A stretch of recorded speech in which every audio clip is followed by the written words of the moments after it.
mga huling araw na sa panahon ng Biblia.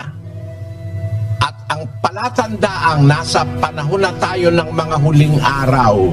Wala tayo sa panahon ng patriarka, wala tayo sa panahon ng mga magulang, wala na tayo sa panahon ng Israelita, wala na tayo sa panahon ng unang panahon ng mga hintil. Nasa mga huling araw na tayo ng mga hintil. Kasi nung pagkatapos ng panahong Israelita, dumating yung panahon ng mga hintil eh. Nandoon yun sa Roma. Pagkatapos ng panahon ng Israelita, dumating ang panahon ng mga hintil.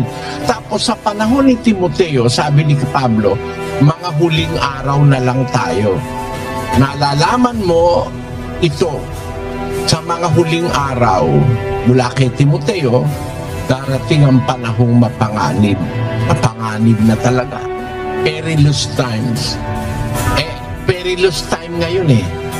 Paano mo alam na nasa mga huling araw na tayo? Kasi nandito na ngayon yung lahat ng mga palatandaan ng mga huling araw. Ang tao magiging maibigin sa sarili. Tingnan mo yung mayayaman, mga bilyonaryo. Ang plano nila, i-depopulate ang mundo. Kaya sila nag-a-advise ng abortion, abortion, abortion, abortion. Pati ang medical science na nadiktahan na ng mga bilyonaryo na mag-abort, mag-abort, mag-abort. Kasi parami ng parami ang tao sa mundo. Ang tao magiging maibigin sa sarili. Mayayabang, mapagmalaki.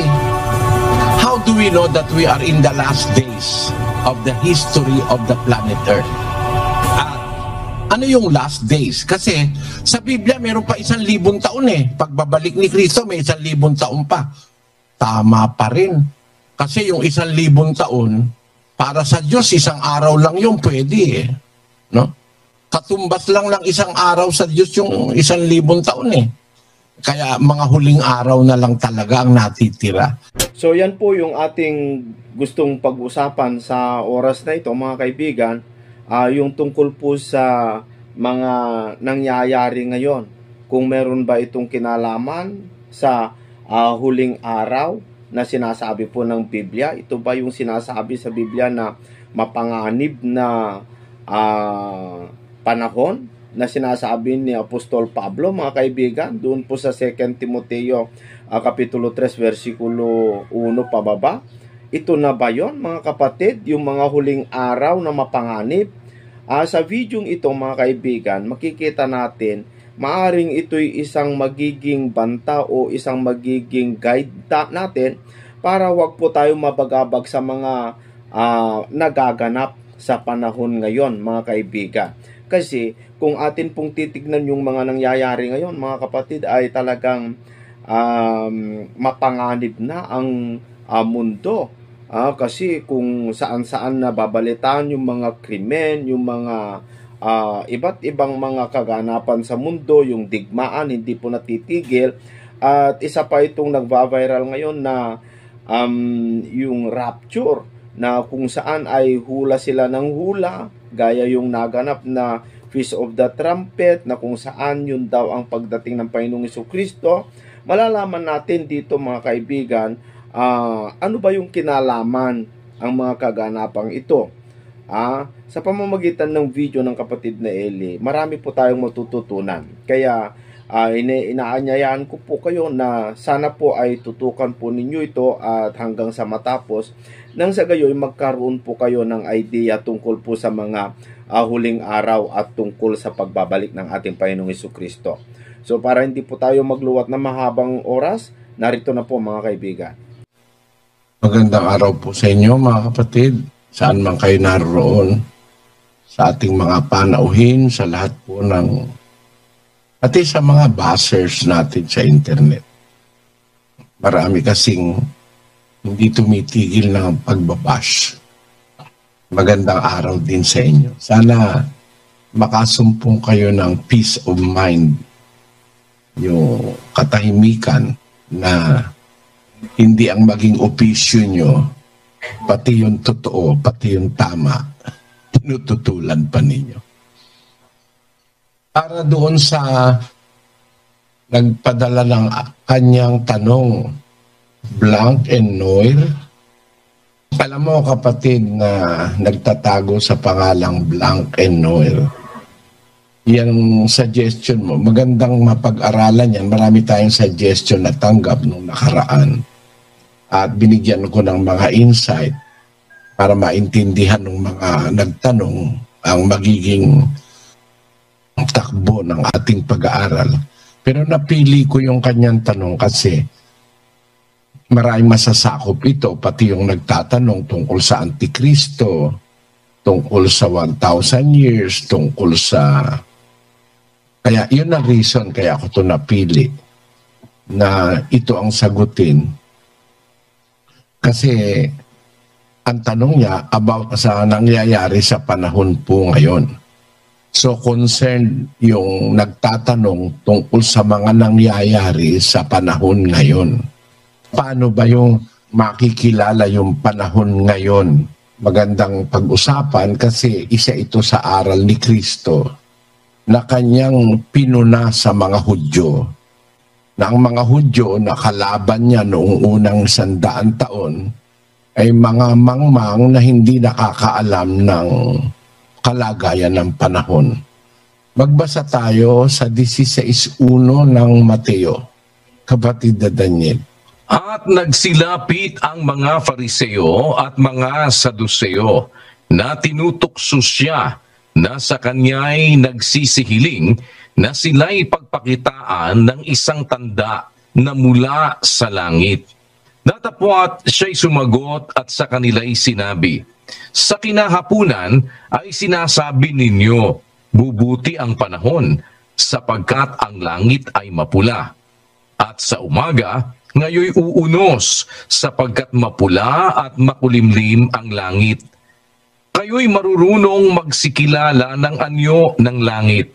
Datapwat hindi ninyo mga kilala ang mga tanda ng mga panahon.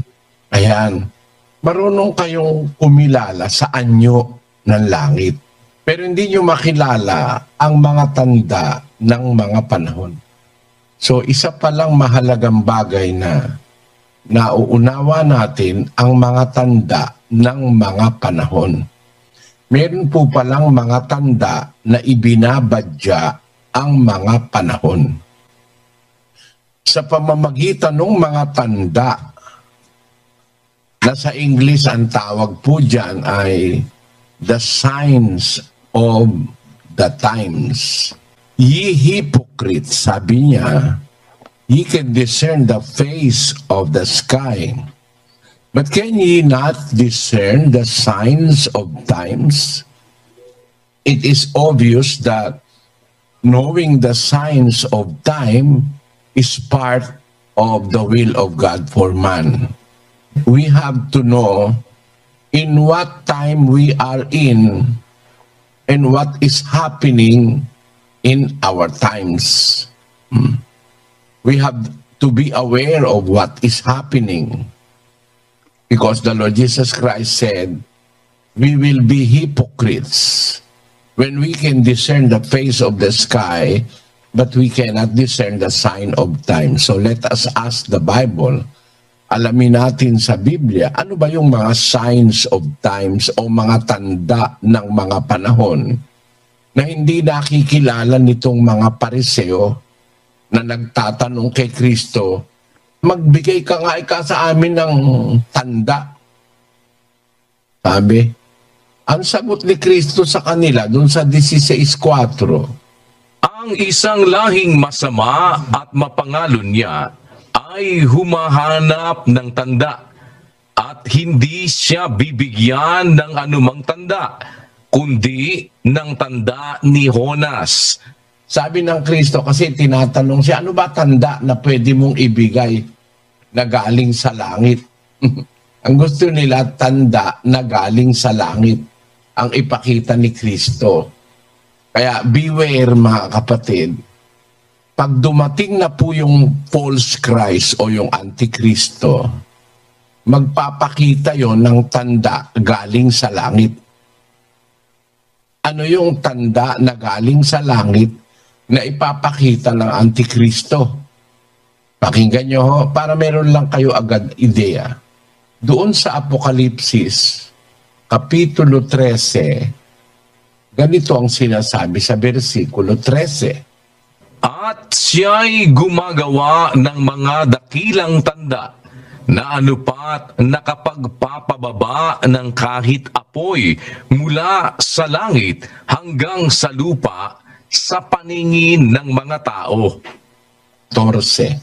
At nadadaya niya ang mga nananahan sa lupa dahil sa mga tanda na sa kanya'y ipinagkaloob na magawa sa paningin ng hayop, na sinasabi sa mga nananahan sa lupa na dapat silang gumawa ng isang larawan ng hayop na mayroon ng sugat ng tabak at nabuhay. At siya'y pinagkaloobang makapagbigay ng hininga sa larawan ng hayop, upang ang larawan ng hayop ay makapangusap at maipapatay naman ang lahat ng hindi sumasamba sa larawan ng hayop. At ang lahat, maliliit at malalaki, at mayayaman at mga dukha, at ang mga laya at ang mga alipin ay pinabigyan ng isang tanda sa kanilang kanang kamay o sa noo, at nang huwag makabili o makapagbili ang sinuman, kundi siyang mayroong tanda sa makatwid ay ng pangalan ng hayop o bilang ng kaniyang pangalan. Dito'y may karunungan. Ang may pagkaunawa ay bilangin ang bilang ng hayop, sapagkat siyang bilang ng isang tao, at ang kaniyang bilang ay 666. Yan.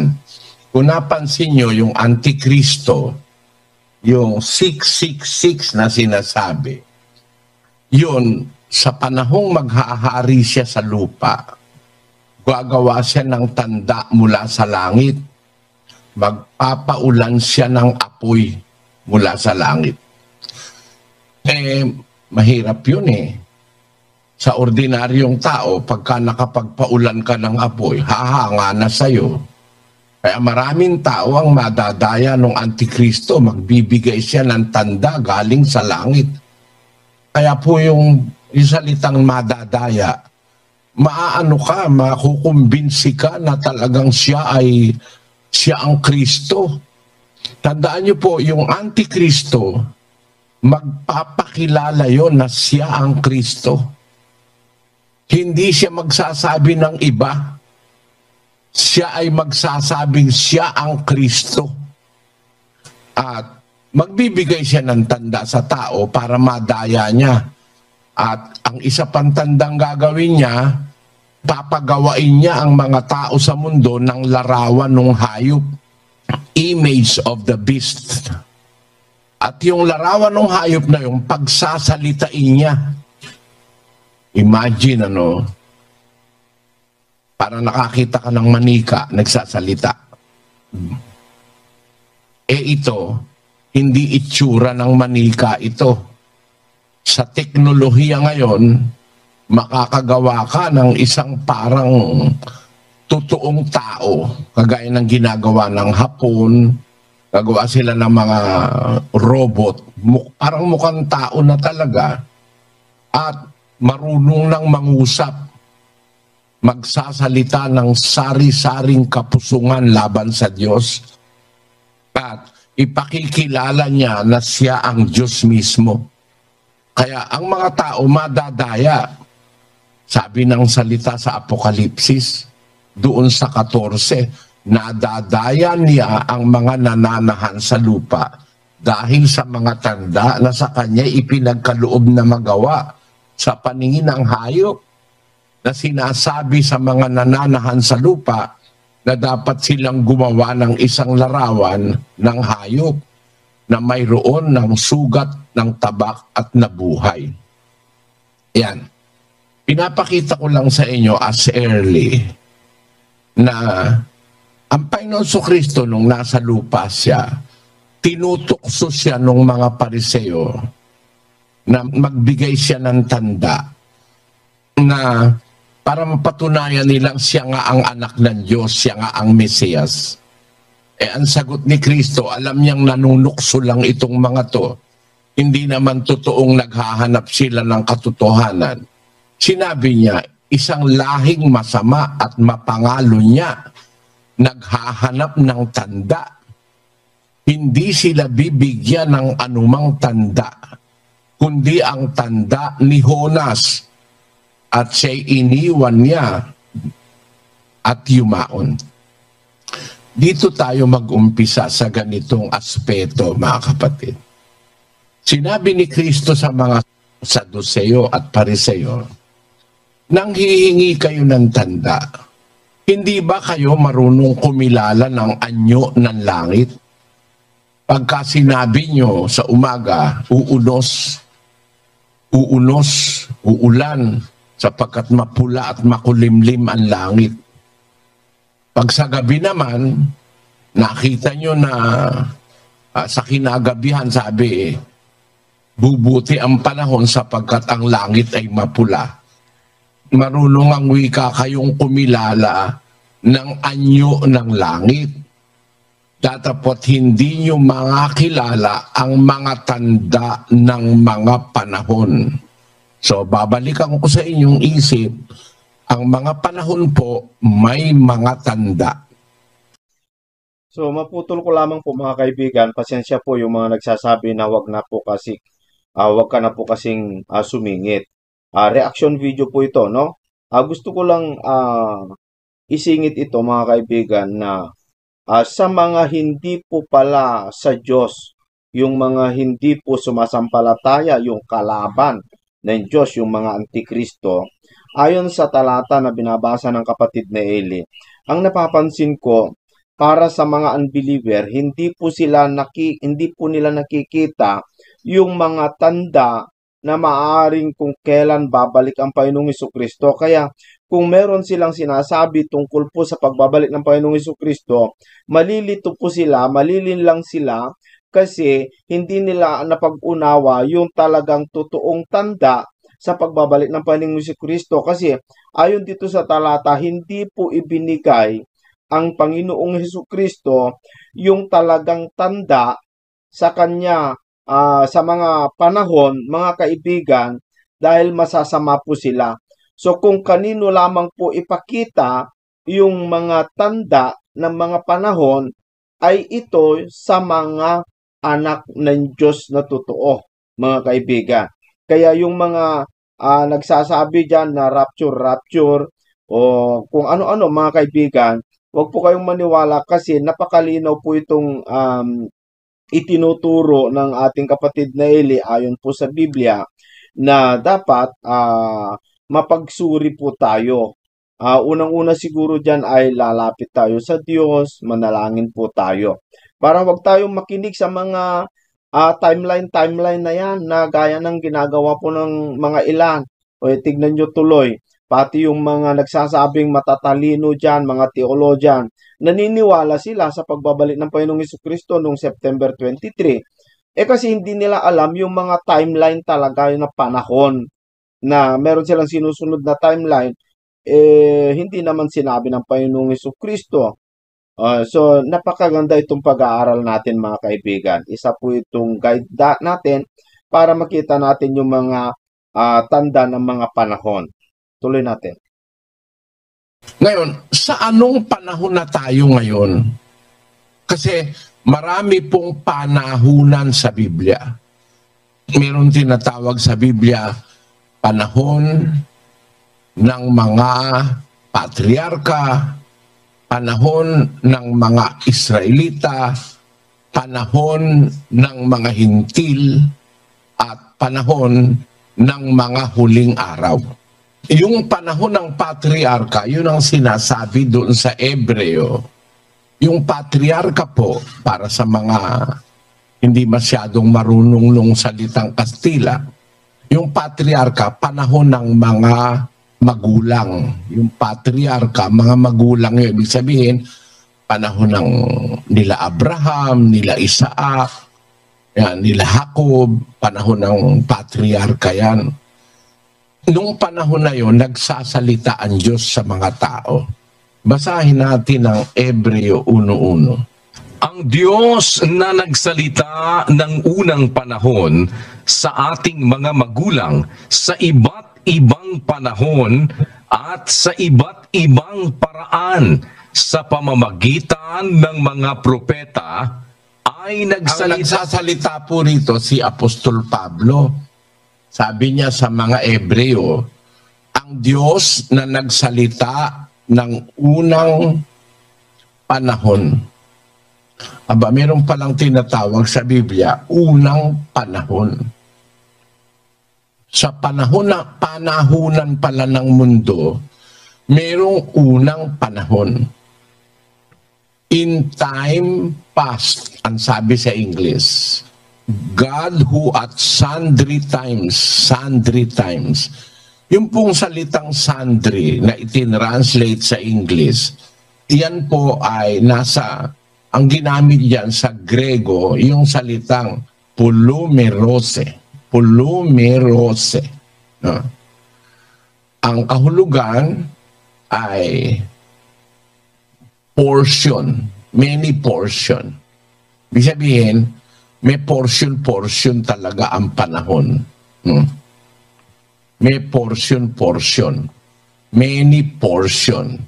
Yung poly, ano kasi yun sa Grego, yung salitang poly, marami ang ibig sabihin.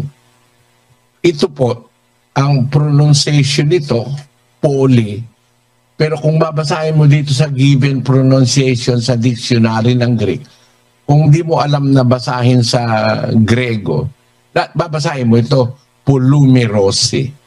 Pero ito, pangkaraniwan binabasa nila ito, polymerose. Ang ibig sabihin ng poly, marami.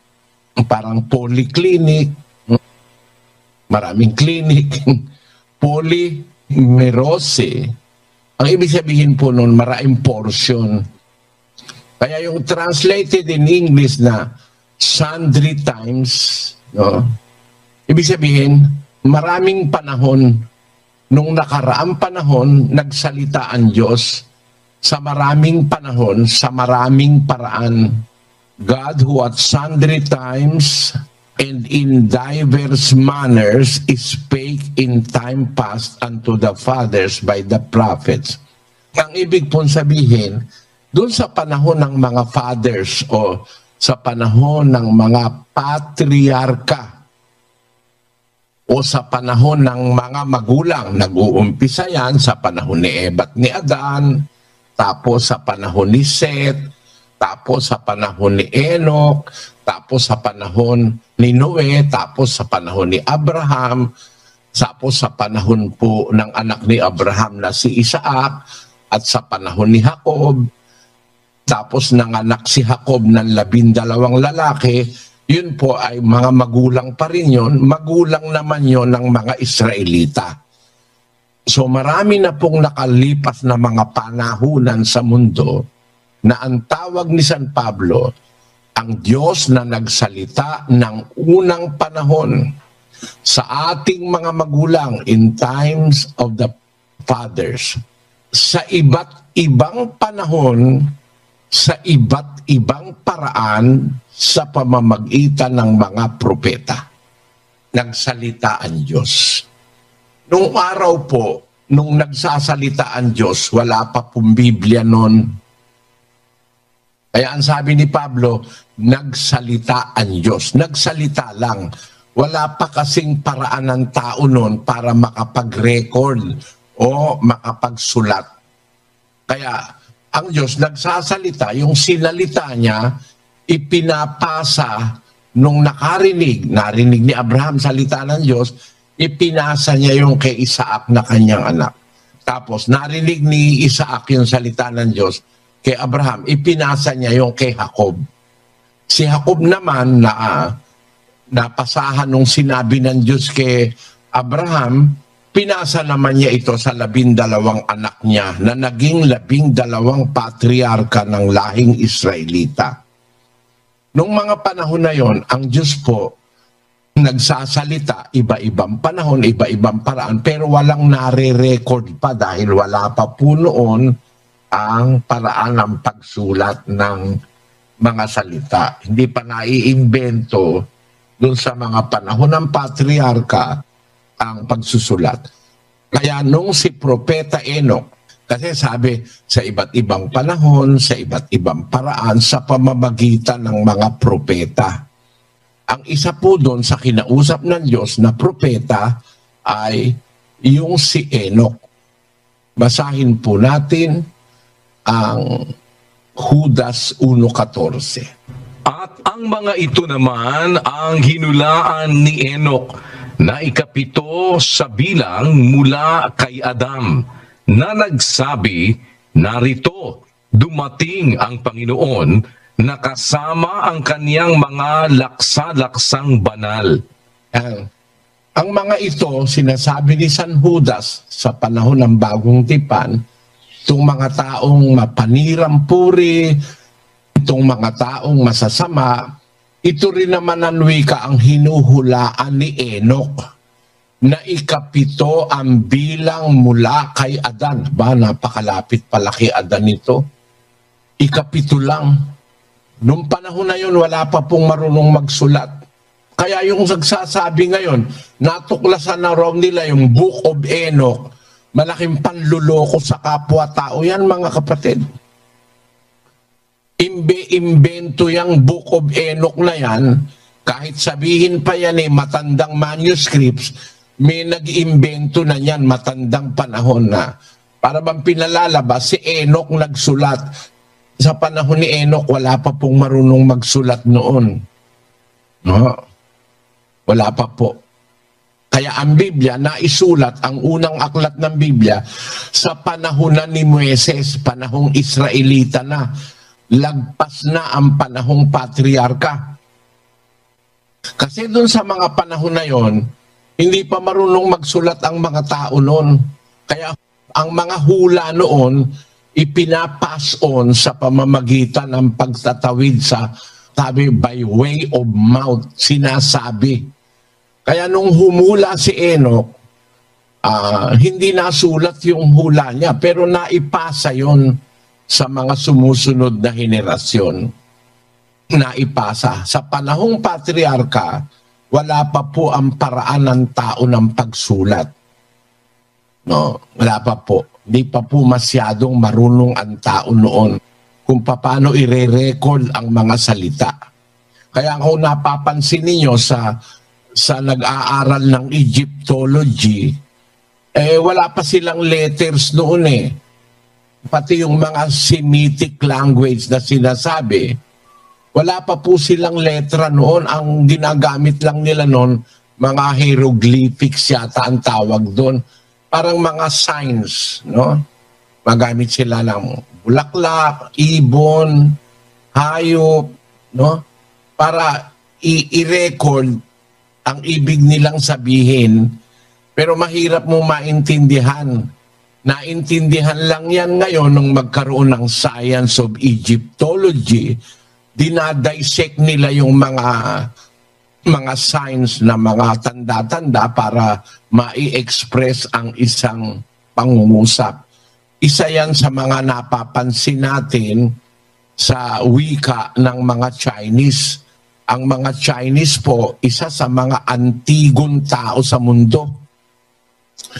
Ang Chinese, wala silang letter ng alphabet. Ang kanila, mga characters. No? Parang yung Semitic, parang yung Egyptian, na characters ang sinusulat. Kagaya nung halimbawa, yung salitang boat o daong o barko sa Chinese, binubuo po yan ng 3 characters ng Chinese. 3 po pinagsama-sama para mai-express nila yung salitang boat o barko. Ang nakasulat po dyan sa Chinese character, vessel, 8 at saka people. Tatlong magkakaibang characters na magkakaiba ang tunog, pinagsama-sama, nakagawa ng salitang boat. Yung vessel o sasakyan o lalagyan, tapos yung number 8 at saka yung people o tao, yung pinagsama-sama nila, yan ang Chinese word for boat. Hindi po yan binubuo ng letra na A, E, I, O, U o mga consonants na ba, baka, da, ga, wala po nun. Hindi kagaya ngayon na meron ng letters, noon mga signs. At ang isa pang karakter ng Chinese na kagaya ng garden, yung garden po, binuo ng Chinese yung salitang garden sa magitan ng apat na salita o signs. Kagaya ng dust, breath, tapos to, tapos enclosure. Iyon ang kahulugan ng salitang garden sa Chinese. Andiyan ba si kapatid na Chinese?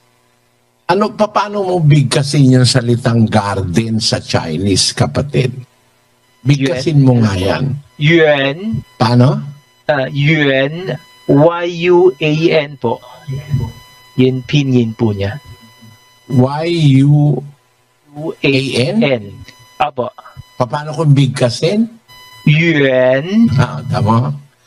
Pero yan, para mabuo mo yung salitang garden na yuan, ay pinagsasama-sama nila ang apat na symbols. Ang isang symbol, dust o alabok. Ang isang symbol, Mahirap bigkasin, no? Mga kaibigan, yung bigkas ng mga Chinese. yung breath o hininga. Ang isang symbol na isinama nila yung number 2, no? 2 persons. At ang isa yung enclosure. Makikita natin, mayroong biblical may biblical significance eh. Kasi yung Garden of Eden ay andun yung dalawang tao na ginawa ng Diyos, si Adan at si Eva, na ginawa mula sa alabok o sa dust. Tapos hiningahan ng butas ng ilong ng hininga ng buhay. Tapos inilagay sila sa isang halamanan sa Eden. Kaya itong Chinese character nagdi-denote na mayroong mga pinanggalingan ito na galing sa Biblia. Ang Biblia noon, hindi pa nakasulat kasi nga sinasabi lang by word of mouth nung panahon na yon, sa panahon ng patriarka. Kaya nanloloko po, nandadaya sa mga inosente. Yung magsasabi sa inyo ngayon na meron daw aklat si Enoch, sinulat daw ni Enoch. Hindi po marunong magsulat si Propeta Enoch. Kaya ang sabi ni San Judas Tadeo, ito ang mga hinulaan ni Enoch, hinulaan lang, na ikapito ang bilang mula kay Adan na nagsasabi, hindi sinulat. Narito dumating ang Panginoon kasama ang kanyang laksa-laksang banal. Mapapansin nyo, ang punto natin, mga kababayan, sa mga nag-aaral ng Biblia, si Enoch, ikapito ang bilang mula kay Adan. Paano natin matitrace ito? Pakinggan nyo, papuntahan natin sa Kronika. Si Adam, ito po yung lahi. Si Seth, bakit po hindi dumaan kay Abel? Kasi pinatay ni Cain si Abel. Kaya kung magbibilang tayo, yung nabuhay ang i-consider natin. Si Adam, naging anak ni Adam, si Seth, naging anak ni Seth, si Enos, tapos naging anak ni Enos, si Kainan, naging anak ni Kainan, si Mahalalil, naging anak ni Mahalalil, si Jared, at naging anak ni Jared, si Enoch. Kaya kung bibilangin po natin mula kay Adan, ang lapit kay Adan mula kay Adan, 1, si Seth, 2, si Enos, 3, si Kainan, 4, si Mahalalil, 5, si Jared o Jared, 6, tapos si Enoch, 7. Napakalapit po kay Adan ni Enoch. Ibig sabihin, 7th generation pa lang. Noong panahon na yon, wala pa pong marunong magsulat. Kaya, nung manghula si Propeta Enoch, ang sabi ni San Judas sa Bagong Tipan, nagsabi siya, hindi niya sinabing isinulat niya. Kasi wala pa pong nagsusulat nun. Bakit ko po ito tinatalakay? Bible study kasi ito eh. Dapat alam natin ang Biblia, pati yung mga kasaysayang naganap, para alam natin kung asa na tayo ngayong panahon. Sa panahon ng patriarka, tandaan nyo, maraming panahon doon na nakapaloob. Panahon ni Adan, panahon ni Enoch, panahon ni Noe. Kung iisa-isahin ko po, ubusin natin lahat ng oras eh. Panahon ni Abraham, tapos ni Abraham, panahon ni Isaac, panahon ni Jacob, at panahon ng 12 anak ni Jacob. Iyan po ang panahon ng patriarka.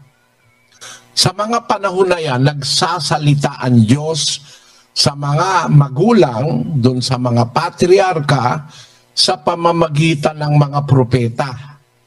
Si Abraham po, propeta yun. Si Enoch, propeta yun. No? Si Abel, napatay lang, propeta rin yun. Nagsasalita po yun ang salita ng Diyos. Kaya nga nagalit sa kanya si Cain. Kasi yung sinasabi ni Abel na mga salita ng Diyos, katwiran ng Diyos, tinututulan palagi ni Cain.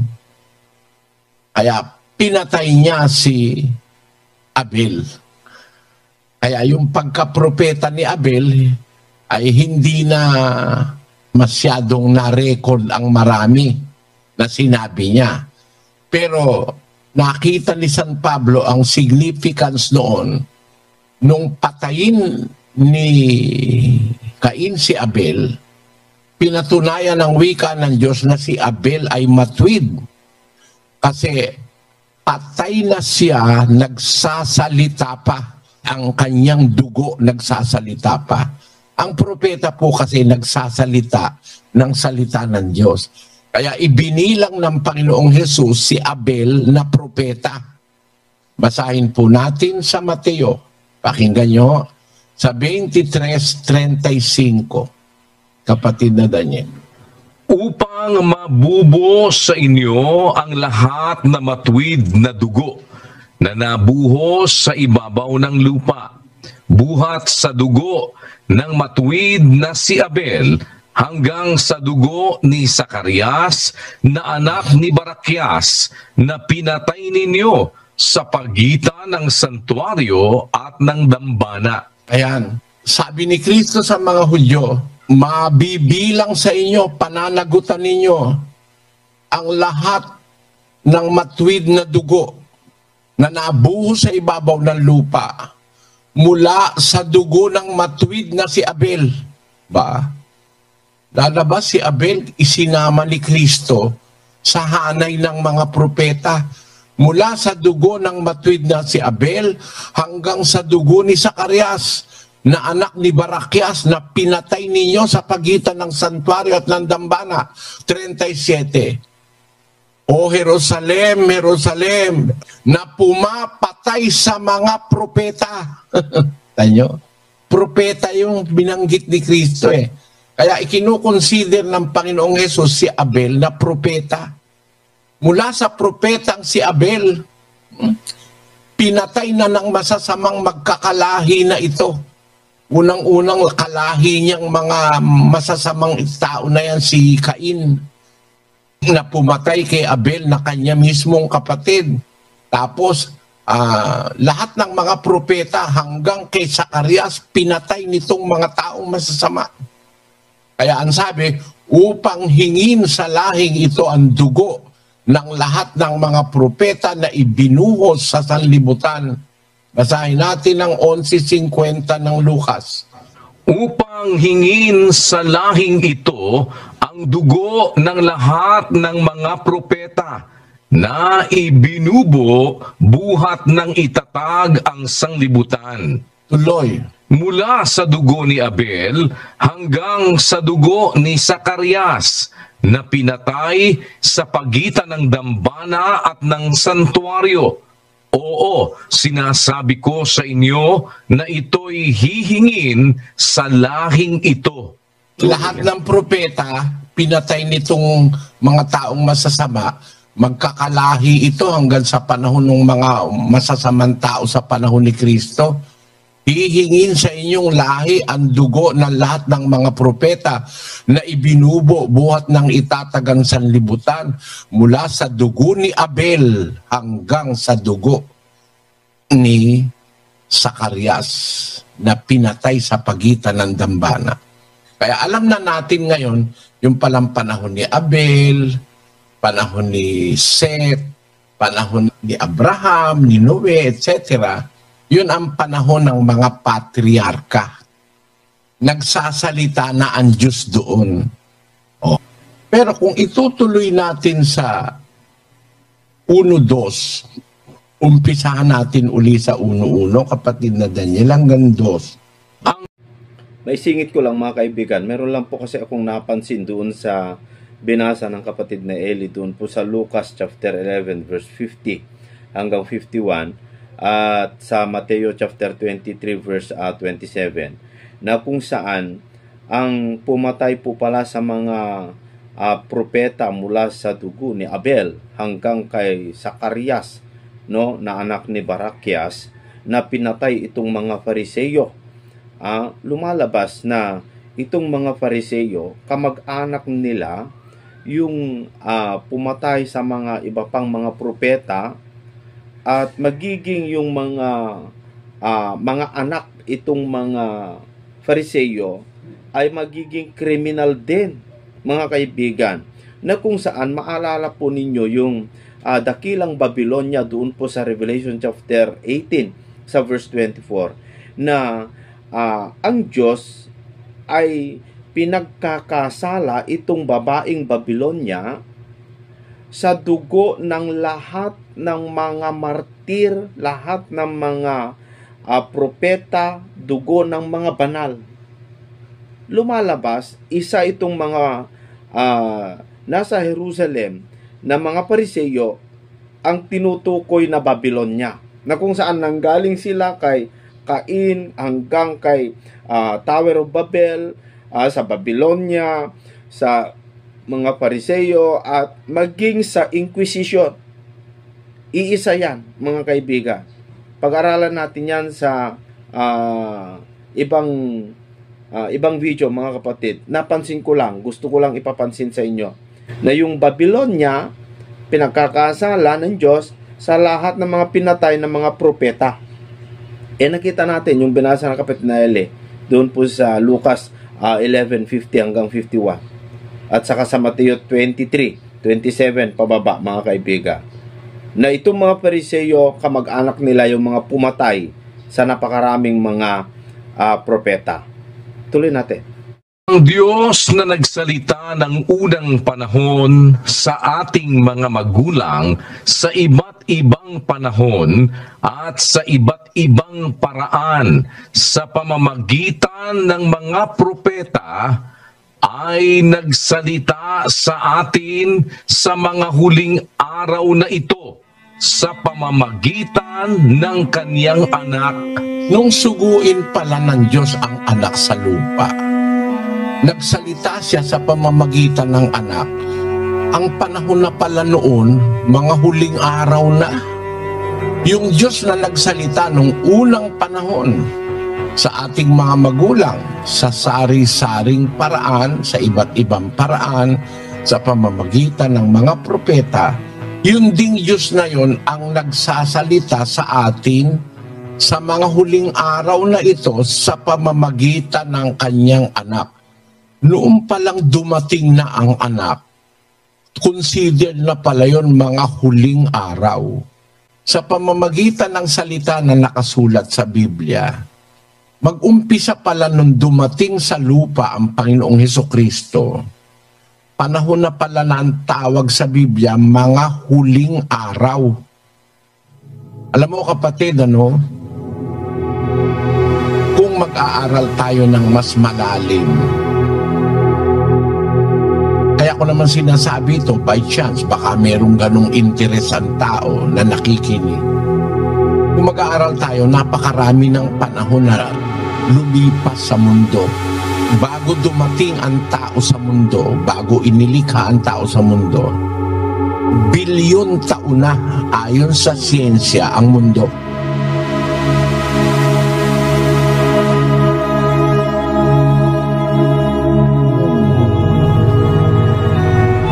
Ang mga hayop, ang mga halaman, bilyong taon nang umiiral bago nilikha ng Diyos ang tao.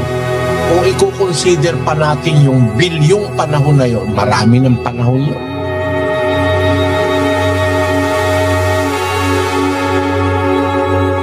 Imagine, the calculation of science that the earth is 4.5 billion years old. Ang tao po sa mundo, wala pa po 10,000 taon. Ang mundo, bilyon-bilyong taon na. Parang pinaraan ng Diyos ang mahabang panahon. Piniprepare ang mundo to be a fit o karapat-dapat na lugar tahanan ng tao. At meron naman tayong pruweba sa mundo na ang mundo po napakatagal ng panahon umiiral.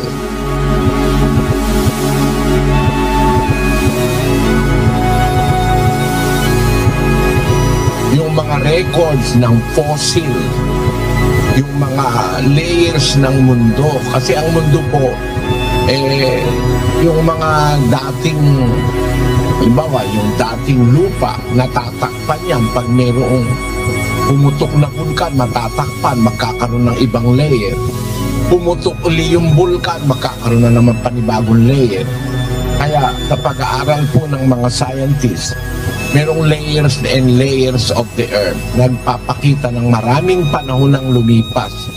Meron silang tinatawag na pre-Cambrian period. Meron silang tinatawag na Cambrian period. Meron silang tinatawag na post-Cambrian period. Ang kahulugan nun, yung mga natuklasan nilang mga fossils, mga bangkay, mga bungo, mga buto ng mga hayop, mga halaman, mga bakterya, no? Na nabuhay nung libo-libo, milyon-milyon, parang mga dinosaur.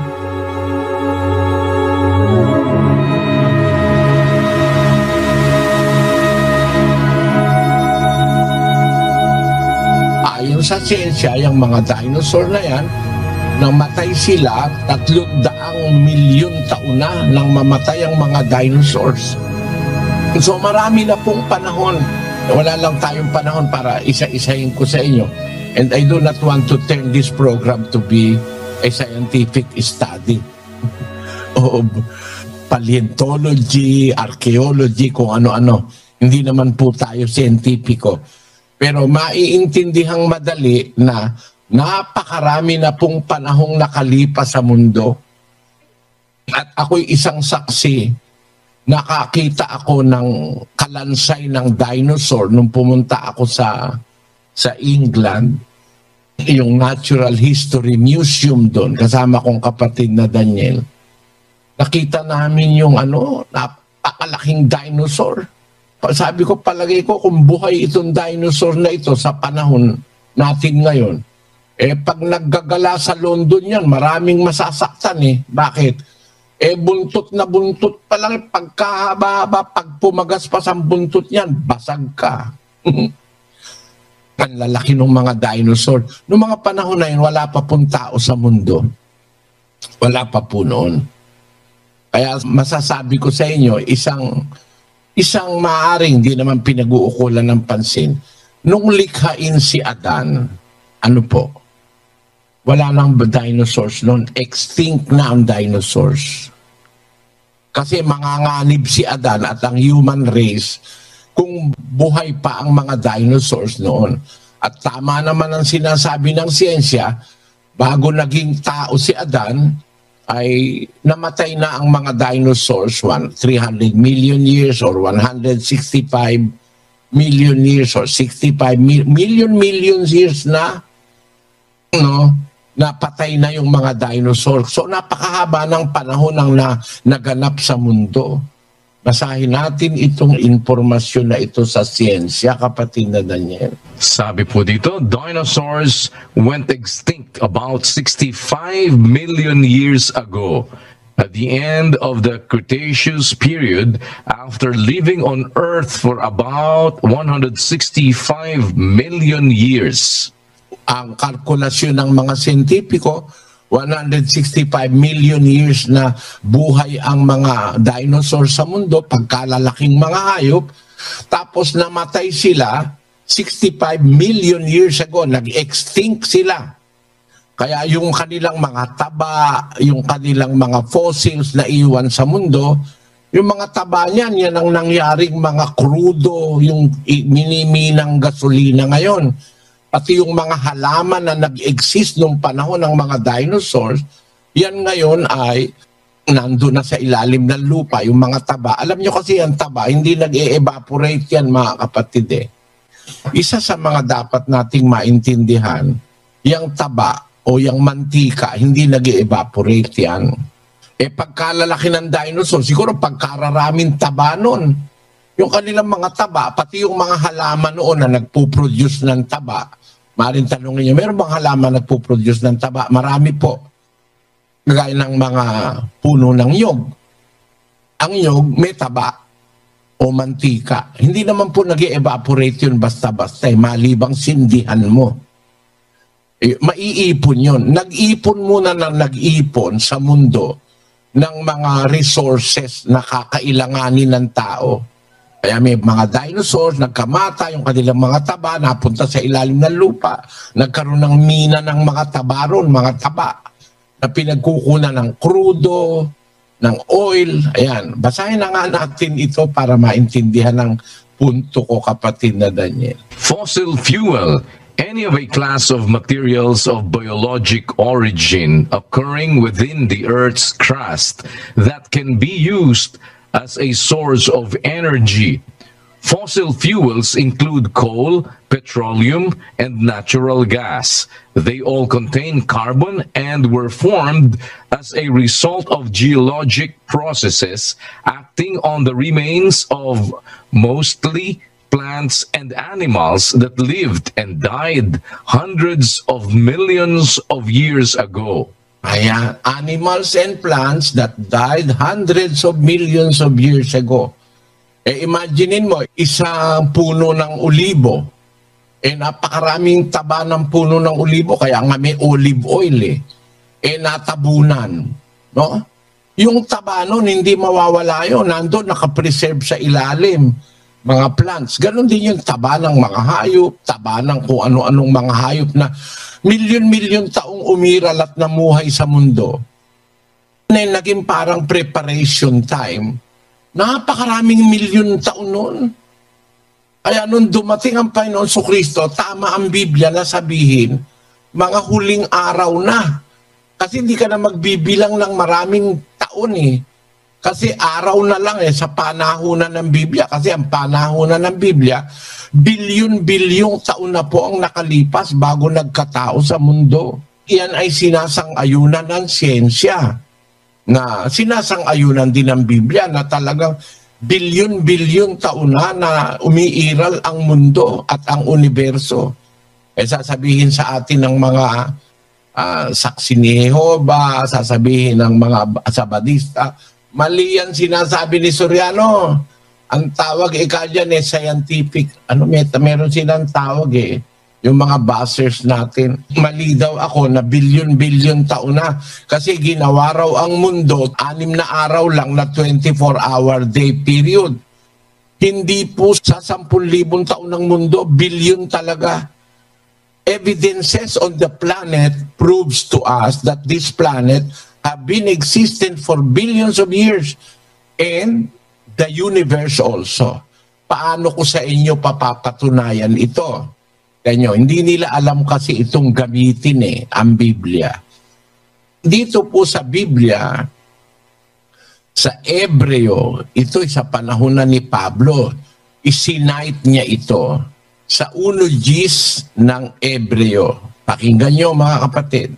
At ikaw, Panginoon, nang pasimulay inilagay mo ang kinasasaligan ng lupa, at ang mga langit ay mga gawa ng iyong mga kamay.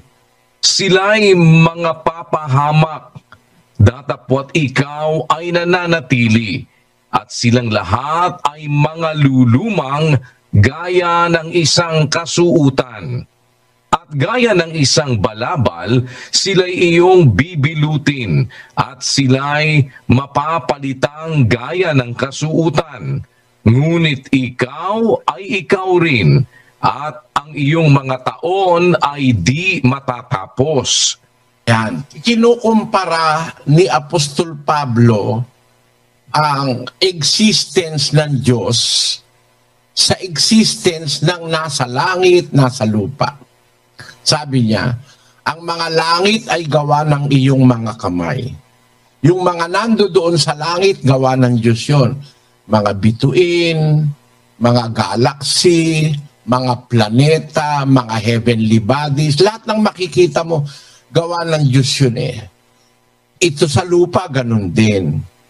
Sabi ni Pablo, actually, kinopya lang ito ni Pablo sa Matandang Tipan.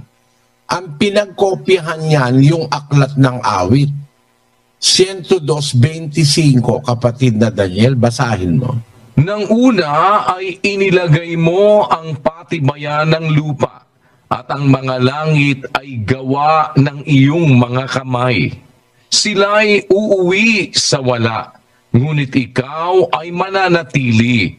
Oo, silang lahat ay maluluma na parang bihisan, parang isang kasuutan na iyong mga papalitan, at sila'y mga mapapalitan. Nakita nyo mga kapatid, ito pala nasa aklat na ng awit, at itong aklat ng awit, isinulat ito 1,000 taon bago panahon ni Pablo. The book of Psalms was written by David, Moses, and other psalmists 1473 BC. So, ibig sabihin, nakasulat itong books of Psalms mahigit na pong 3,500 taon halos.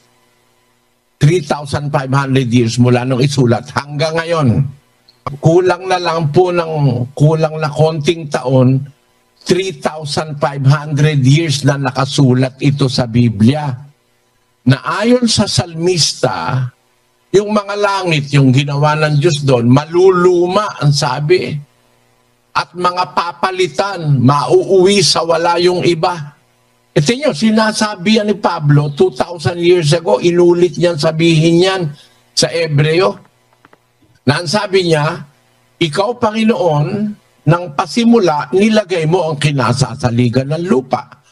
Ang mga langit ay mga gawa ng iyong mga kamay. Yung mga langit, yung mga nasa langit, kung ano-anong nandun. Sila'y mga papahamak. Datapwat ikaw, yung Panginoon na gumawa, ay mananatili. Silang lahat malulumang gaya ng isang kasuutan. Naluluma pala yung mga nasa langit. Tama yung teacher ko nung grade 2 ako. Sabi ng teacher ko, di ko nakalimutan, even stars grow old. Kasi ganito po, para maintindihan nyo lang kapirasong maliit na kwento ko. Magre-recess kami, sabi ng teacher ko, ang ulam doon sa kantin, ang ulam ay isda, sinigang na isda. Hindi kakain, sabi ng teacher ko, I do not eat fish. Sabi nung principal, why? Ma'am, I do not eat fish. I just want meat. Ganun ba? You will grow old. Very easily, you will grow old if you are always eating meat. Sumagot yung teacher ko. Sabi niya, even stars grow old. Natandaan ko ngayon yun. Grade 2 lang ako noon eh. Aba nung mag-high school ako, pinag-aaralan namin yung mga itsura ng stars o yung kanilang kulay. Sabi nung teacher ko, pag ang star ay brilliant na puti, na bluish, ibig sabihin na-reach niya na yung kanyang brilliance. Matagal na yung star na yon.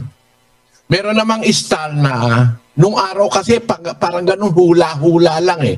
Meron namang star parang reddish na, parang yellowish, matanda na yung star na yon. Pero hindi pa alam ng tao noon na yung mga stars na yan sumasabog. Na yung palang mga yan, mga bituin na yan, tumatanda, pagtanda, maiiba ang kulay, magiging red giant. Pag naging red giant, nagiging neutron star, sasabog, magkakaroon ng tinatawag na black hole. Ayan. May life cycle pala ang star. At ang star pala, mga kapatid, ang mga bituin, sa kanyang life cycle, it takes 7 billion years para ang star ay sumabog. From 3 to 7 billion years, kumporme sa laki ng star. Mas malaki ang star, mas malaking malaki, ay mas may possibility sumabog yun. Yun ang nagki-create ng black holes. Alam na ngayon yan ng siyensya kasi nakita na nila, meron na silang telescope. Sa panahon ni Pablo, walang telescope. Walang nakakaalam na ang mga stars sumasabog. Pero nandito na sa Biblia, 3,500 years ago. Sabi, yung mga langit, yung mga nandoon, gawa ng kamay mo yan. Sila'y maluluma, parang bihisan. Mauuwi sila sa wala. At iyo silang papalitan. Kaya pala pag kami mga sumabog na mga galaxy, nagkaroon ng galaxy, nagkaroon ng collision of galaxy, nagbo-form ng panibagong galaxy. Nakita na ngayon yan ng mga siyentipiko ang ebidensya. Ang ebidensya na bilyon-bilyon taon nang umiiral ang universo, pero nakita lang ngayon sa ating panahon. Nakita lang ngayon, pero bilyon-bilyon taon na nakakaraan. Sino namang matino ang isip na tututol na bilyon-bilyon taon na? Para sumabog ang isang bituin, ang life cycle ng isang bituin from 3 to 7 billion years. Ayon sa siyensya, mas mabuti, basahin na natin. Mas matanda pa pala ngayon itong bagong isinusupply ng livescience.com. Basahin natin, kapatid na Daniel. How long do stars live? Stars live different lengths of time depending on how big they are. A star like our sun lives for about 10 billion years, while a star which weighs 20 times as much lives only 10 million years, about 1,000 as long. Ano? Iba-iba pala ang... Pero billions of years nabubuhay ang isang star bago sumabog. Sumasabog pala.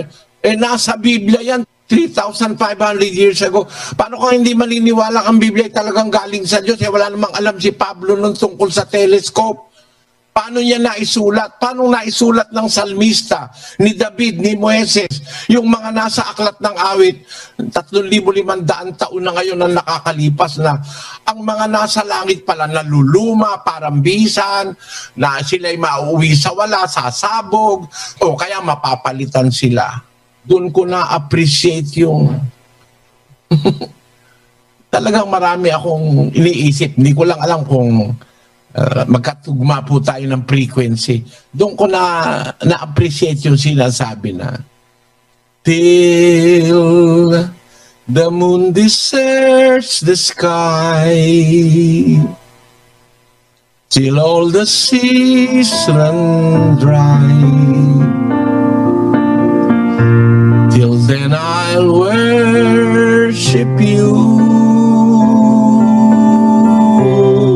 Kaya ako na-appreciate mga kanta. Meron pa na rin akong totoong sinasabi yung mga kanta ng mga nangangarap. Ano? Kasi imposible na sa tao ito na mahalin mo yung mahal mo hanggang sa the tropic sun grows cold. Till this young world grows old. Very old na nga ngayon Hindi na siya mag-grow old pa. Napaka-old na ng mundo. 4.5 billion years na ayon sa siyensya, which I believe because the Bible speaks of it. Kaya yung mga Sabadista, magsisi na kayo. Tinuruan kayo ng malinong Amerikanong nagturo sa inyo na ang mundo 7,000 years old lang. Mali yan. Pagkaganyan, saan ang galing yung dinosaur? Ibang mga tao hindi nagsusuri. Magsusuri ka in reality at saka Biblia. Ang guide mo, Biblia. Sabi ng Biblia, yung palang mga nasa langit, maluluma. Mauwi sa wala. Tama si Pablo, 2,000 years ago. Meron ng mga stars nung panahon na yon na nawala na. Kaya meron ng black hole. Na-discovery lang yan itong 1970s. Wala pa pong 50 taon na na-discovery na may mga black holes. Yan palang black holes na yan, bilyon taon ang nakalipas, dyan sa mga black holes na yan, may mga malalaking star o bituin na nung matanda na yung bituin, sumabog na, kaya nagkaroon na ng black hole. Pakinggan nyo kung ano kahulugan ng black hole. Mga kapatid, ayon sa siyensya, black holes. Basa, kapatid na Daniel. Ito po, black holes. Stellar black holes form when the center of a very massive star collapses in upon itself. This collapse also causes a supernova or an exploding star that blasts part of the star into space. A black hole is a region in space where the pulling force of gravity is so strong that light is not able to escape. The strong gravity occurs because matter has been pressed into a tiny space. This compression can take place at the end of the star's life. Some black holes are a result of dying stars. Imagine these black holes were scientifically explained and discovered only very recently nung nag-aaral ako ng hanggang high school. Walang black holes. Pero ang nakakapagtaka, nasa Biblia na pala yun, na yung palang mga nasa langit, nanuluma, nauuwi sa wala, kaya sa ibig sabihin sumasabog, natutunaw, nagki-create ng black holes. Black hole is a region in space where the pulling force of gravity is so strong that light is not able to escape. The strong gravity occurs because matter has been pressed into a tiny space. Tingnan nyo possible po ito nangyayari po ito sa atin Ang explanation nito, yung matters pinipress, sinisiksik, yung kanyang volume, sinisiksik sa napakasiksik na siksik. Kaya, ang possibility, pag nasiksik, sumasabog. Ano ibig kong sabihin? Mga kapatid, tandaan nyo, ang inihulog sa Hiroshima at Nagasaki ay atomic bomb. Ano po yung atomic bomb? Sinisiksik po yung atom. Siniksik ng masiksik para magkaroon kayo ng idea gaano ba kalakas yung atomic bomb. Hindi po yan yung bomb ngayon. Mas matindi yung bomb ngayon No? Nuclear bomb. Nucleus na, hindi na yung atomic. Hindi na yung atom. Yung atomic pa lang, gusto ko pong, para doon sa mga normal na taong kagaya ko na hindi siyentipiko, pagka siniksik ako, yung atom sa katawan ko, pag siniksik, magiging kasinlaki lang po ng period. Sa paraan ng siyensya, nasisiksik nila yung atom. Inaalis nila yung mga spaces sa pagitan ng atom. Ang isang kasing laki kong tao, pag siniksik yung atom, magiging kasing laki lang ako ng period pag nagsusulat ka. Isipin mo, pag pinabayaan mo ngayon yung siniksik na sumabog, sasabog yun kasi laki ko. Period lang yun eh. Pero sasabog yun kasi laki ko, di ang lakas ng sabog. Aba, yun pong atomic bomb. Pagkarami-raming atom na siniksik doon, alam nyo kung gaano kalaki yun? Halos kasing laki ni Brad Josel. Kung period lang ang sasabog na siniksik ang atom, magiging kasing laki ko. Kung yung siniksik na mga atom, kasing laki ni Brad Josel, makikita mo ngayon gaano pagsabog na mangyayari. Yun po ang prinsipyo ng atomic bomb. Pero ngayon, mas maliit na po ang nasisiksik nila. Yung nuclear bomb. Kaya pagka sumabog ang nuclear bomb, napakalakas. Ganun po yung nangyayari sa mga stars na pagka sila ay siksik na because of the pressure, nagkakaroon po ng tinatawag na supernova at nagkakaroon ng tinatawag na nagiging dwarf. Merong ganon. Merong mga, hindi ko po alam na buo yun eh. Pero yung mga stars na yan, sumasabog yan. Pag sumabog yan, ayun, mawawala. Sasabog eh. Pero merong magpuproduce ng ibang heavenly body. Yun yung sinasabi sa Hebreo 1:10 hanggang 12 na yung mga nasa langit, yung langit gawa ng iyong kamay, maluluma sila parang bihisan, no? Mauuwi sila sa wala at iyo silang papalitan. Kaya nga mayroong mga bagong born, mga stars are born eh. Yung sinasabi nila sa pelikula, scientific pala yun eh. Nung lumitaw si Miss Nora Honor, sabi nila, a star is born.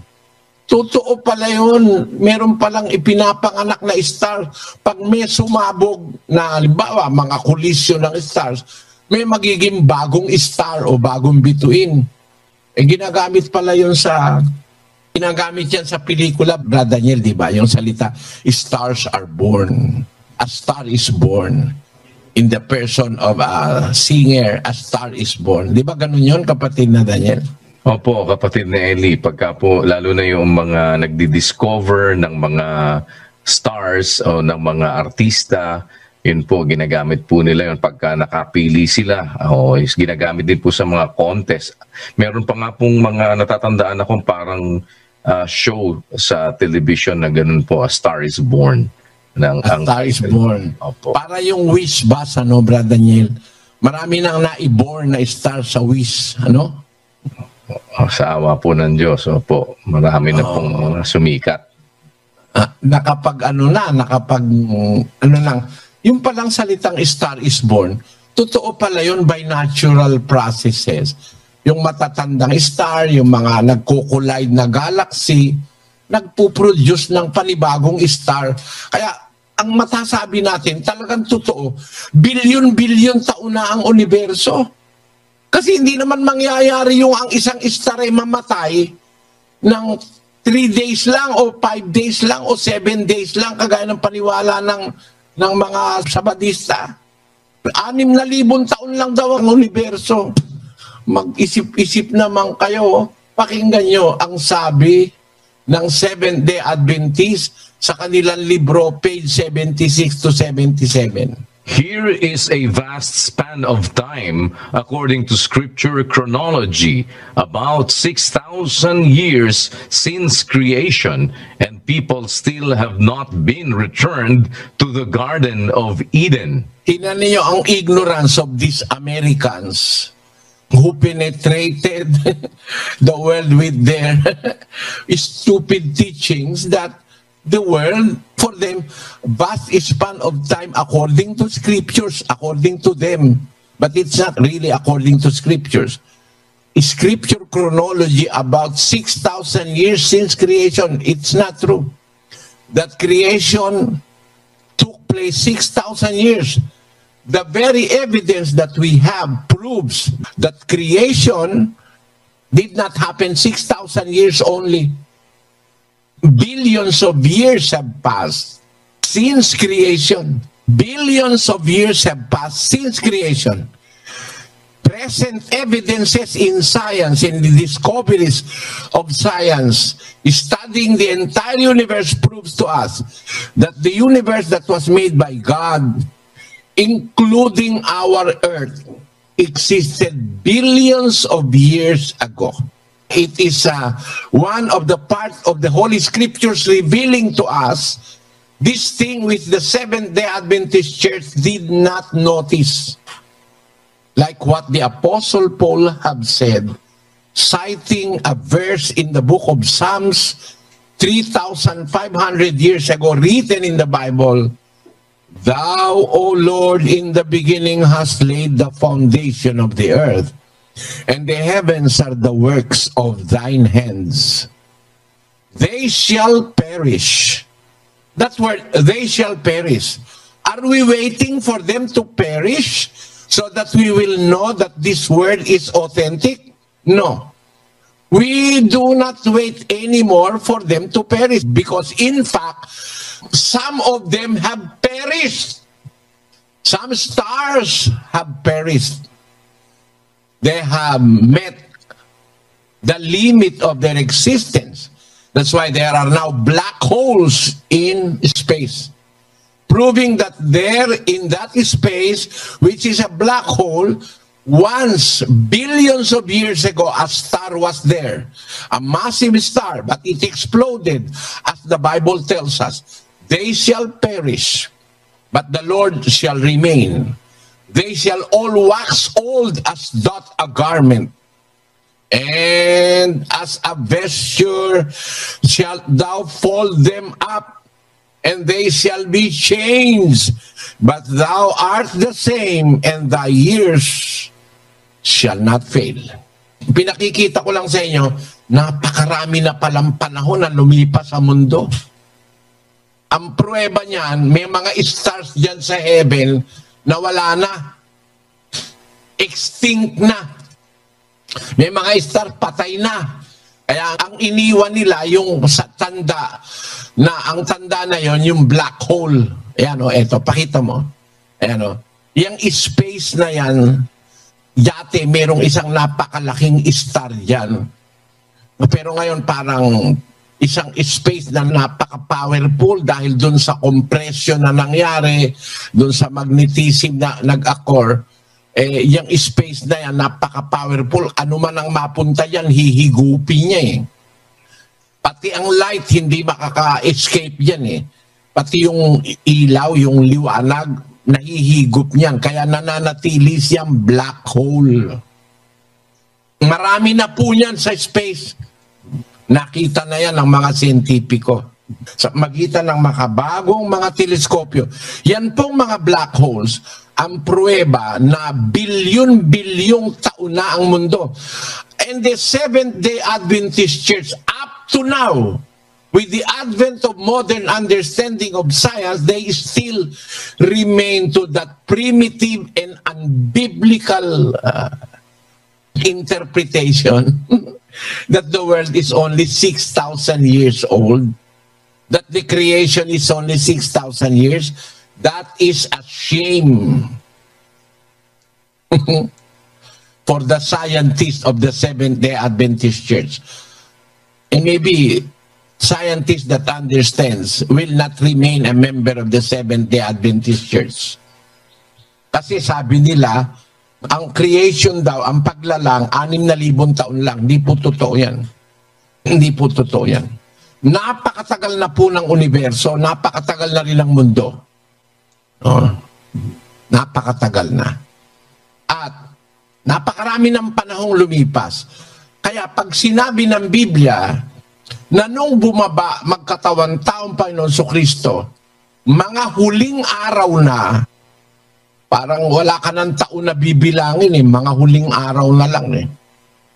Sa panahunan ng Biblia, kung ikukumpara mo sa bilyon-bilyong taon, ang ating panahon sa panag-uumpisa kay Kristo, mga huling araw. Ano ba ang mga palatandaan ng panahon ng huling araw? Ayon sa Biblia, sain natin ang 2 Timoteo 3:1. Datapwat alamin mo ito na sa mga huling araw ay darating ang mga panahong mapanganib, sapagkat ang mga tao'y magiging maibigin sa kanilang sarili, maibigin sa salapi, mayayabang, mga mapagmalaki, mapagtungayaw, masuwayin sa mga magulang, mga walang pasalamat, mga walang kabanalan, walang katutubong pag-ibig, mga walang paglulubag, mga palabintangin, mga walang pagpipigil sa sarili, mga mabangis, hindi mga maibigin sa mabuti, mga lilo, mga matitigas ang ulo,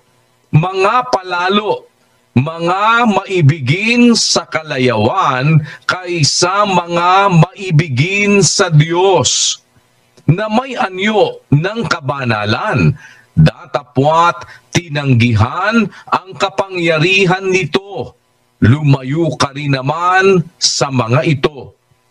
Ayan. Kung mag-iisip ko tayo mga kapatid, araw na lang ang binibilang mula nung panahon ni Kristo eh. Considering na billions of years ang nakaraan, tama pala ang Biblia. Tanong mo sa akin kung bakit, kapatid na Diyos. Bakit po, Brother Eli? Sabi ni Santiago, malapit na raw dumating ang Panginoon. Ito ngayon ang hindi naintindihan ng mga engot. 2,000 taon na kasi nasabi yan. Na darating, ang kapatid hanggang ngayon, hindi pa dumarating. Yan. Bakit? Tama naman si Santiago nang sabihin niyang malapit na ang Panginoon dumating. Bakit? 2,000 taon niya sinabi yan malapit na nga kung i-consider mo yung billions. Pero kung maniniwala ka sa Sabadista, lalabas, mali si Santiago. Paano naging malapit 2,000 taon na hindi pa lumadating? Kaya kung doon ka magbabatay, 6,000 taon pa lang, hindi sasabihin ni Santiago na malapit na dumating ang Panginoon 2,000 years ago. Di ba? Sinabi rin niya ni Pedro. Basahin natin kay Pedro. 2,000 years ago, sinabi niya, malapit na ang wakas. Basahin natin ang 4:7 ng unang Pedro. Ngunit ang wakas ng lahat ng mga bagay ay malapit na. Malapit na. 2,000 years ago, malapit na. Bakit sila nagsasalita ng ganito? 2,000 years ago na yan hanggang ngayon hindi pa nga nagwawakas Kasi kung ang kukunin mong time element, yung timetable ng Biblia. Kasi yung bilyon-bilyong nakaraan, pagka 1,000 na lang, malapit na. Tama ba yun, Brother Josel? Opo, sakto po yun, Brother Eli. In reference dun sa billions of years na nagdaan na, ito pong 1,000 taon, 2,000 taon, katitingnan lang po ito, malapit na po talaga. Kapiranggot na lang po yun kumpara doon sa nagdaan po Ganun po pala ito. Kaya kung hindi mo maintindihan yan, yung mga panahon na yan, lalabas, pupunta ka kagaya ng mga 80 years, 2,000 years ago, sabi, malapit na. Tapos, nung mga panahon ng mga protestante, 500 years ago, malapit na. Panahon ng mga fundamentalist sa Amerika, malapit na. Yan, nahula sa Biblia yan. Merong mga manunuluya na hindi na maniniwala sa Diyos at sa Biblia kasi hindi nila nauunawa ang panahon. Sabi niya, malapit na. Ba't hanggang ngayon wala pa? Stress ng 2 Pedro. Na maalaman muna ito na sa mga huling araw ay magsisiparito ang mga manunuya na may pagtuya, na magsisilakad ayon sa kani-kanilang masasamang pita at magsisipagsabi, saan naroon ang pangako ng kaniyang pagparito?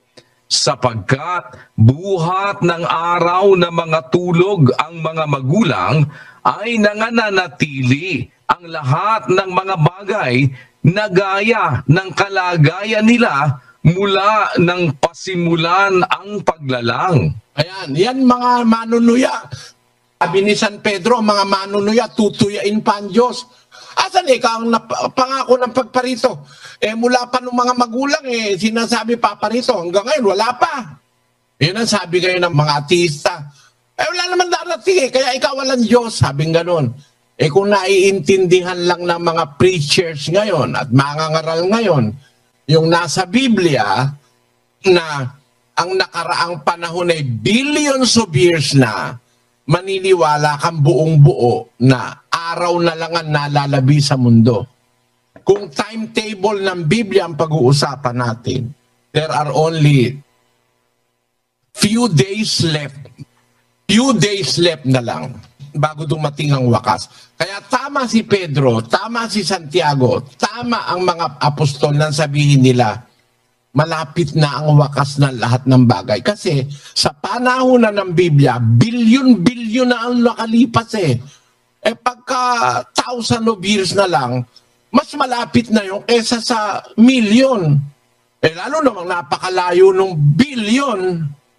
Bilyon na nga ang reality, bilyon taon na ang mundo bilyon taon na ang universo Kaya kung natitira na lang mga 1,000 years na lang, malapit na. Araw na lang, kumbaga sa panahonan ng tao, araw na lang ang binibilang. Kaya ang tawag mula nung magkatawan tao si Kristo, mula nung bumaba si Kristo na lupa, nagturo 2,000 years ago, bumibilang na lang tayo ng mga huling araw. Wala nang isang linggo. Mga huling araw na sa panahonan ng Biblia.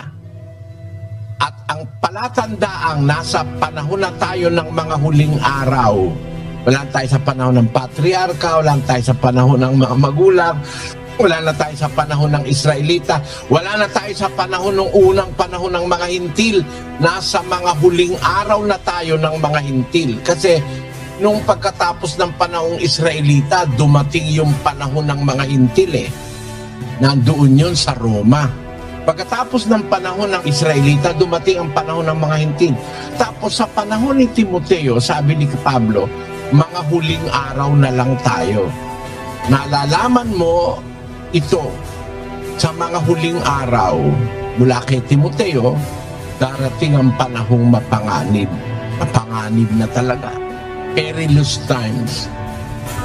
Perilous time ngayon Paano mo alam na nasa mga huling araw na tayo? Kasi nandito na ngayon yung lahat ng mga palatandaan ng mga huling araw. Ang tao magiging maibigin sa sarili. Ina mo yung mayayaman, mga bilyonaryo. Ang plano nila, i-depopulate ang mundo. Kaya sila, nag-a-advise ng abortion. Pati ang medical science na nadiktahan na ng mga bilyonaryo na mag-abort. Kasi parami ang tao sa mundo. Ang tao magiging maibigin sa sarili. Mayayabang, mapagmalaki. How do we know that we are in the last days of the history of the planet Earth? Ano yung last days? Kasi sa Biblia meron pa 1,000 taon Pagbabalik ni Kristo may 1,000 taon pa. Tama pa rin. Kasi yung 1,000 taon, para sa Diyos, isang araw lang yung pwede No? Katumbas lang ng isang araw sa Diyos yung 1,000 taon Kaya mga huling araw na lang talaga ang natitira. Ayan mga kaibigan, naniniwala din ako dun sa logic na ipinapaunawa ni kapatid na Eli dito tungkol po sa malapit na ang pagdating ng ating Panginoong Jesucristo. Kasi tama nga naman mga kapatid na talagang malapit na po ang ating Panginoong Jesucristo. At kung nung sinabi ng mga apostol na malapit na po ang ating Panginoong Jesucristo, gaya ni Pedro, gaya ni Santiago, malapit na ang pagdating ng ating Panginoong Jesucristo, mas lalong malapit na ngayon, mga kaibigan. Kasi simula nung sinabi ng mga apostol 2,000 years, mahigit na mga kapatid, malapit na noon. Di mas malapit na ngayon mga kaibigan. Kasi nakaraan na ng 2,000 years, mahigit. Ilang taon pa kaya bago po makabalik ang ating Panginoon Jesucristo. Ito naman mga nagsasabi mga kaibigan tungkol po sa pagbabalik ng Panginoon Jesucristo o rapture, gaya ni Joshua prophet, mga kaibigan. Mahirap kasi bigkasin yung apelyido niya no? Pero mga kapatid, hula lang siya ng hula, gaya ng mga Sabadista, ng mga saksi ni Jehova, na sila yung mga nagsasabi na 6 na araw lamang po ang mundo. Kasi binibilang lamang po nila doon sa creation, doon sa 6 na araw na paglalang ng Panginoong Diyos. Pero araw ng Diyos yun. Kasi nung nilalang niya ang mundo ng Diyos, unang araw, ikalawang araw, sabi niya, wala pa namang dumitaw na araw. Tayo kasi nagbabase tayo sa isang araw dahil doon sa paglabas ng araw at sa paglubog niya. At sa paglabas niya uli at sa paglubog niya, doon tayo nagbabase ng isang araw. Nung sinabi ng Genesis, mga kaibigan, na ang Diyos ay nilalang niya ang mundo ay sa unang araw, sa ikalawang araw. Wala pang araw nun Kaya yung araw na yon na sinasabi, hindi araw ng tao, kundi araw po ng Diyos. Yung araw ng Diyos, mga kaibigan, hindi natin alam kung gaano katagal sa mundo natin Kasi ayon nga sa science, mga kapatid, dun sa ibang planeta, ang sabi nila, mas mabagal daw yung paglipas ng taon doon kaysa dito sa Earth, mga kababayan. So, bawat planeta, ayon sa mga scientists, ay magkakaiba po ng taon na lumilipas. So, ibig sabihin, yung araw ng Panginoon, iba din sa atin. At nasa Biblia naman yan, mga kaibigan. Iba yung daan ng Panginoon sa daan natin. Iba yung pag-iisip ng tao sa pag-iisip natin. Pero ang Diyos, mga kapatid, sa kanyang panahon, miski yung isang araw lang sa kanya, maaari magiging 1,000 ang katumbas sa atin. Pero hindi ibig sabihin na yung 1,000 taon natin ay isang araw lang ng Diyos, kundi sa araw kasi ng Diyos, hindi mo kasi mabibilang dahil infinite po ang Diyos. Walang hanggan. Wala siyang araw, wala siyang taon. Kaya nga ang paghihintay ng Diyos, miski isang araw o isang taon, hindi po siya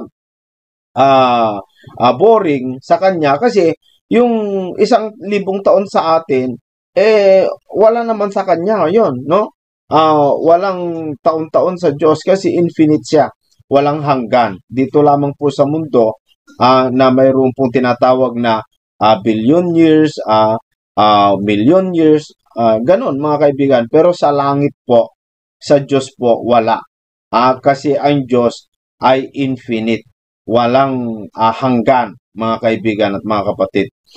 Dito sa video ng kapatid Nelly, napakaganda po yung ating natutunan tungkol po sa mga panahon. Marami po tayong natutunan, katulad na lamang po yung mga planeta, yung mga bituin. So halo-halo ito mga kaibigan na ating natutunan tungkol po sa mga kapanahunan. Ito dinescribe lamang po niya yung mga bagay na panahon na sa iba't ibang mga panahon may mga kaganapan gaya ng mga bituin. Mayroon din mga panahon na sila'y tatanda, sasabog. Ganun din ang mga tao, mga kaibigan. Meron din tayong panahon, iba yung panahon ng mga patriarka natin, iba yung panahon ng mga propeta, iba din sa panahon ng mga magulang natin. Pero mga kapatid at mga kababayan, sa panahon ngayon, panahon po tayo ng Kristyanismo na kung saan ang ating sinusunod na alituntunin o batas ay batas po ni Kristo. Hindi po sa batas ng mga unang magulang natin o mga patriarka natin, mga kaibigan. So, nasa panahon, yun po ang aking napag-aralan po dito, no? Na huwag tayo kukuha tulad yung mga ginagawa nilang timeline na para sa rapture na kung saan yung nangyari kay Noe ay 2,000 years, yung nangyari kay mula kay Noe hanggang sa panahon ng Panginoong Jesucristo may naganap. Kinukuha nila doon sa lumang tipan yung ibinabase nila. Huwag po mga kapatid, lalo tayong malilito niyan mga kaibigan. Wag lalo tayong malilito kasi iba't ibang panahon, iba't ibang paraan, iba-iba po ang pamamaraan. Kaya nga yung pagbalik ng Panginoong Jesucristo, hindi niya sinasabi kahit kanino eh. Walang pinagsasabihan kahit kanino mga kaibigan. Pero yung palatandaan, pwede malaman ng mga tunay na anak ng Diyos. Pero yung mga hindi sumasampalataya, kung saan-saan sila kumukuha ng palatandaan, ayan tuloy, napapahiya sila sa mga sinasabi nilang mga rapture na yan, mga kababayan. No? Ang isa lamang po sa aking gustong ibahagi sa inyo dito, hindi na natin alalahanin kung kailan po yung pagdating ng Panginoong Jesucristo. Hindi natin iisipin, hindi na natin pakikialaman kung kailan babalik. Ang importante mga kaibigan, tayo po kasi may hangganan ng buhay. Maari bukas, makalawa o mamayang gabi o sa isang buwan, next year o anuman mga kaibigan, mawawala na po tayo dito sa mundo. At sa ating pagkawala dito sa mundo, kailangan ang isa sa itinuturo ng Biblia, kailangan nakahanda ka sa anumang paraan, sa anumang oras, anumang panahon na ikaw ay mabuhay, dapat nakahanda ka. Mahintay mo man o hindi yung tinatawag nilang rapture, walang problema, mahihintay mo din yun. Kapag ipinaghanda mo yung buhay mo, kahit mamamatay ka ngayon at hindi mo maabutan yung tinatawag nilang rapture, di bale kapag namatay ka, nagpapahinga ka, hanggang sa darating yon, mangyayari din sa iyo yan. Kaya wag mong isipin kung kailan yung rapture. Wag na mga kapatid, ang isipin po natin kung tayo po ba ay nakahanda kung sakali mamamatay po tayo, nakahanda ba tayo doon sa buhay na walang hanggan, mga kaibigan. So, yan po ang ating dapat malaman. Sa programang ito, nagtuturo ng paraan kung paano po ang tao ay maligtas, paano po yung tao ay masama doon po sa tinatawag na rapture. Kasi yung rapture po mga kaibigan, ang bubuhayin lamang po ng Panginoong Jesucristo, pagbalik niya, ay yung namatay sa Kanya. Hindi niya kukunin yung hindi namatay sa Kanya. Kung namatay ka sa mga hula-hula, kung namatay ka sa paniniwala ng tao, ay hindi ka pumasama. Dapat kailangan mamamatay ka sa salita ng Diyos, mamamatay ka kay Kristo. Yan lamang po mga kaibigan. Maraming salamat po sa iyong pag-antabay, sa iyong pagsama sa akin sa video ito. Napakarami po tayong natutunan, napakarami po tayong napag-aralan na sa pamamagitan ng mga talata na ipinaliwanag ng kapatid na Eli. So, hanggang sa susunod po muli mga kapatid, inaanyayahan ko po kayo pati sa live kung gusto po ninyong sumali. Napakaganda po mga kaibigan. Maraming salamat po sa inyong lahat. Hanggang sa muli po.